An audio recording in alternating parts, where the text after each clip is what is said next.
بعض خلکو ته کور ته کوټاڼی راسي یا بعض خلک په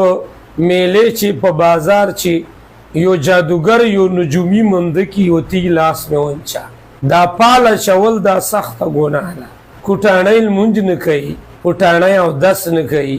بیا دې ته دا شر پته لګېږي چې تا باندې دی پال واچوي او تا ته ته اشاره تا سره به داسې کېږي او دا به یا دا به دا سخته ګناه ده. حدیثو چې د دې سخته منه راغلی ده بلکې الله پاک د دغسې سړي 40 ورځو پورې لمونځ نه قبلوي چې دی نجومي ته راسي او دا یو کاهن ته راسي او له اخ کاهن نه د غیب خبرو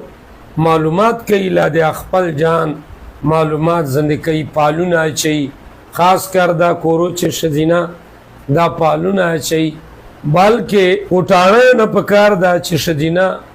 د کومې کورو چې ښځینه چې د کومې پردې والی دي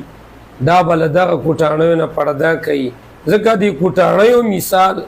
د نرو غوندې ده، ځکه کوټاڼی بار شوریږي نو د نر او د دوی کوټاڼی چې څه فرق نسته ده.